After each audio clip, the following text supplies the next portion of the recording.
তোমাদের হিত মাজারে রাখবো, কখনো ছেড়ে দেবো। বলা হয়েছিল রেলওয়ের জন্য স্পেশাল প্র্যাকটিস ক্লাস আসতে চলেছে সম্পূর্ণ ফ্রিতে। হয়তো হ্যাঁ, সময় পাচ্ছিলাম না, বাট এবার থেকে রেলওয়েকে ফোকাস করে স্পেশাল প্র্যাকটিস ক্লাস ম্যাথ এবং জিআই শুরু হতে চলেছে প্রভার শিক্ষাশ্রমে। রুটিন তোমরা দেখতে পাচ্ছ, একদমই হ্যাঁ, পরের সপ্তাহ থেকে শুরু হতে চলেছে। বুধ, বৃহস্পতি, শুক্র, শনি পুরো কিন্তু ফ্রিতেই হবে। ম্যাথ হবে, জিআই হবে, ম্যাথ হবে, তারপর 50 নম্বরের পুরো ম্যাথ জিআই সেট হবে। তো এটা হচ্ছে রুটিন, অবশ্যই তোমরা স্ক্রিনশট দিয়ে রাখবে। এবং আরেকটা গুড নিউজ রয়েছে, তুফান ব্যাচ যেটা চলছিল ফ্রি ব্যাচ, সেটা 8:30টার সময় এই সপ্তাহটাই বন্ধ গেল, কিন্তু এটা সোমবার থেকে আবার যেরকম রয়েছে সব কন্টিনিউ হয়ে যাবে। এবং একটা স্পেশাল জিনিস রয়েছে, যারা পুলিশের অ্যাসপিরেন্ট রয়েছে তাদের জন্য রবিবার দিন এবার থেকে ফুল মক টেস্ট আগে যেরকম নিতাম এবং অ্যানালাইসিস করতাম সেরকম ভাবে আবার শুরু হতে চলেছে। হেরে যেও না, ঠিক ভালো সময় আসবে, ভালো সময় আসতে বাধ্য।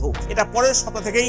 এবং এই মক টেস্ট কিন্তু অ্যাপে পিডিএফ দেওয়া হবে এবং 7টার সময় হবে এবং তার অ্যানালাইসিস কিন্তু 8:30টার সময় শুরু হতে চলেছে। এই প্র্যাকটিস ক্লাস তোমাদের এখন ভীষণভাবে প্রয়োজন আমার মনে হয়।